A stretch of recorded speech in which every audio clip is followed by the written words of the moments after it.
Good afternoon. It took me a couple of days, and then I watched my own YouTube video, and I realized that I made a major mistake. I mislabeled the two timelines. I swapped them around. I didn't even realize it. So I'm redoing this, um, but this time correct. I think I might have created a lot of confusion, and I apologize for that.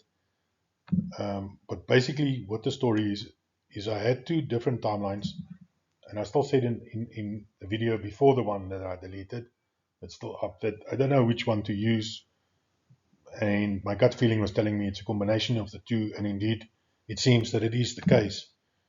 Because here I have the tribulation beginning on the 24th of May and here on the 6th of June, and midpoint is 3 November and 16 November respectively, and here I have it 15 April and 28 April. And then I realized that the difference between the two is 13 days.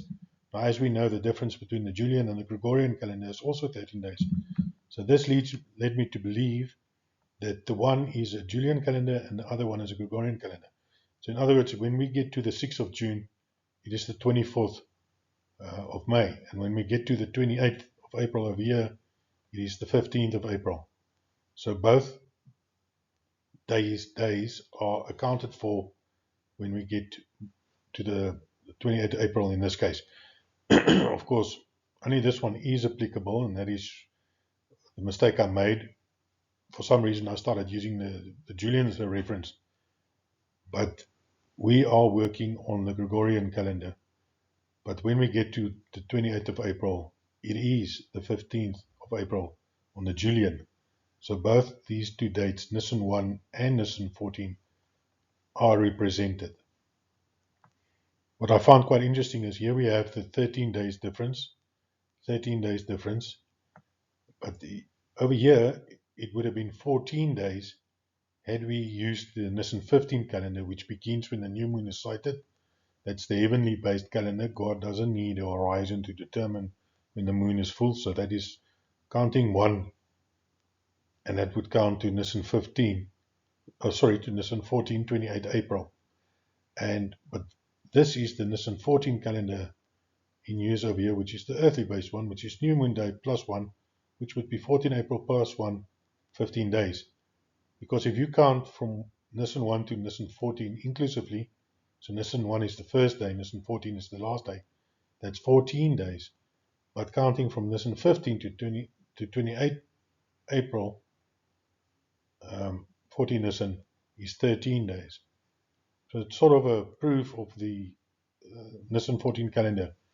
And like I mentioned in the previous video, I'm not going to go into that in this video, but it's just basically the difference between the Synoptic Gospels and the Gospel of John, where they have the crucifixion respectively on Nisan 14 or 15, which is the same day Gregorian. The Gregorian and Julian calendars were created long after the lunar calendars, and at the time of Joshua, it was the lunar calendar that was in use, and that is where God froze the stars, earth, moon, sun for a day. But so the Mazzaroth, everything was frozen, but heaven time, of course, continued for one day, and that's why we have the crucifixion being respectively on the 14th or 15th of Nisan, but it is the same Gregorian day. So we know that Pope Gregory removed 10 days, 1582, and today it's 13 days. So here I've just taken the Julian calendar, and if we were to remove the 13 days today, that would be the 22nd of May going up to the 1st of June to the 7th of June. If we were to do this today, and the reason why I did this is the one timeline, the tribulation begins on the 24th, and the other one, the tribulation begins on the 6th. So if I were to remove 13 days in between them, it would go 22nd, 23rd, and it would be the 6th. That day over there would just move over to there. So that all would be deleted, and that 6 would move to there. So this is why the 24th Julian is the 6th Gregorian. And one of the mistakes I made is I put the Julian calendar as the last slide, but it should have been the Gregorian calendar because, of course, we are working on the Gregorian calendar. And the high watch date is the 6th of June which is the 24th Julian.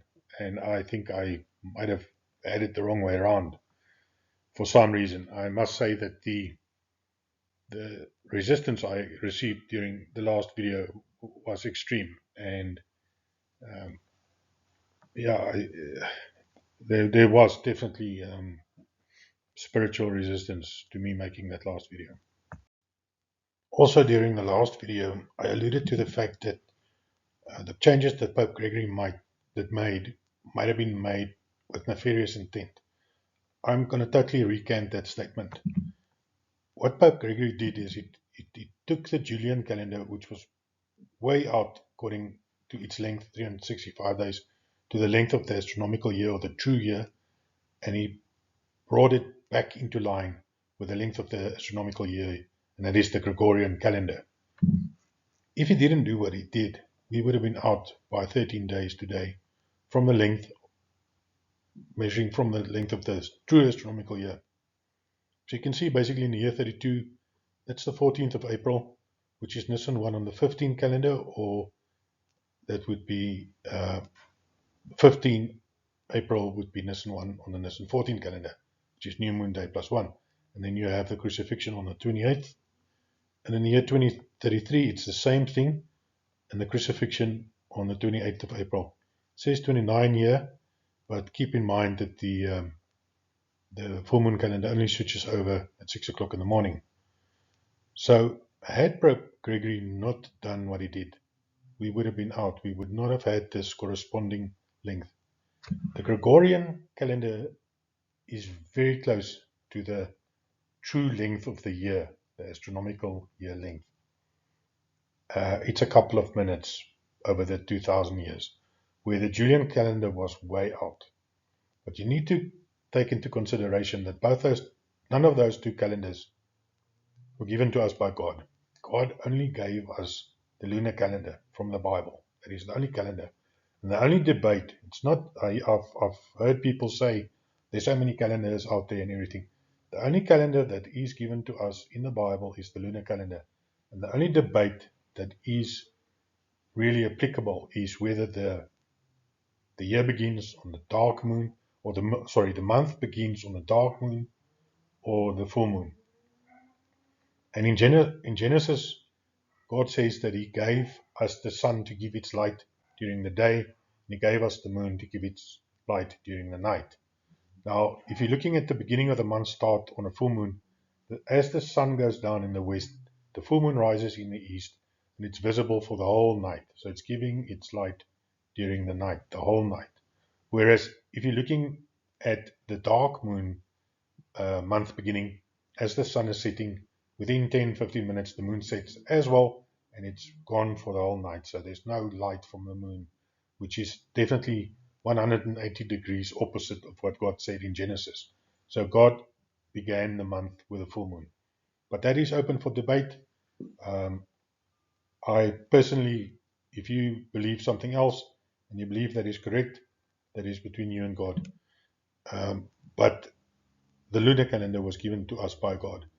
Both the Julian and the Gregorian calendar is not from God. But the Gregorian calendar is much more accurate than the Julian calendar in terms of the astronomical year length. The Julian calendar was deeply flawed, and that was given to us by Julius Caesar. He's a Roman. He was a Roman, and he was definitely not a Christian, and it was not Christian inspired. Although that was the calendar in use during the days of Jesus, but it is the Roman calendar. So any date before 1582 would be basically Julian, and after that would be Gregorian. Sometimes people use, myself included, what we call the proleptic Gregorian or Julian calendar, and that is just using the one as if the other one never existed.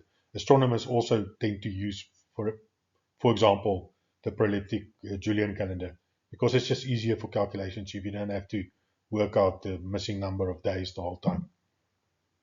But anyway, so I do believe that what Pope Gregory did was scientifically correct, and he fixed the mistakes made by the Gregorian calendar.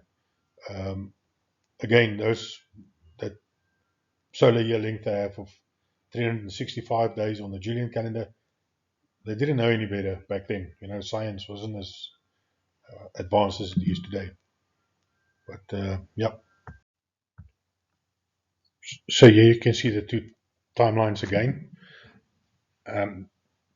I had these two. I didn't know which one was correct, which one was incorrect. I think in the previous video, not the one I deleted, that one would still be up. I said I don't know which one I prefer, but they are both basically the same thing. The one is just, like I said, Julian, and the other one is Gregorian. So which one of these two to use? I would definitely go with a Gregorian calendar. That would be this Gregorian timeline. I just need to quickly make sure that I haven't mislabeled it again. No, it isn't. Okay. So on this calendar, now on the other one, I've got 1,335 days running from resurrection, and I've got 1,290 days running from there. And you can still do that. And the reason I do that is it says 1,290 days, the daily sacrifice will be removed, and that is basically Jesus removing the need for us to do a daily sacrifice with his resurrection. But then I got thinking, because this is Shavuot, and many people that believe that, well, this is where the Holy Spirit came down. So this is actually where, I believe, where Jesus removed the need for us to do daily sacrifice. Because once we received the Holy Spirit on Shavuot,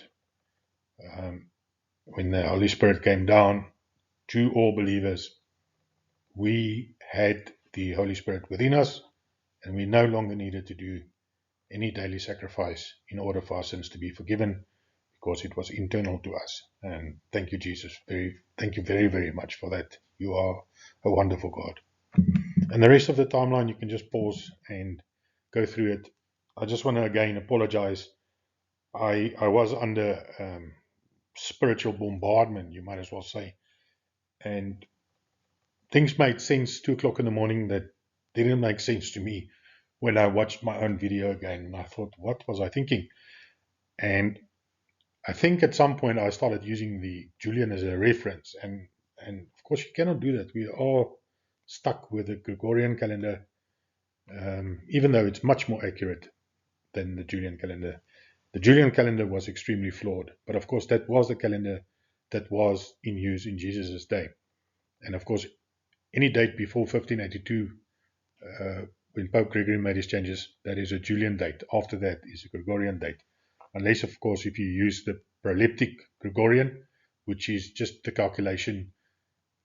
If you were to go back before 1582, that would be just then calculation using as if the Julian calendar never existed, which is much more accurate, again, because it approaches the length of the astronomical year. But anyway, this is the final timeline.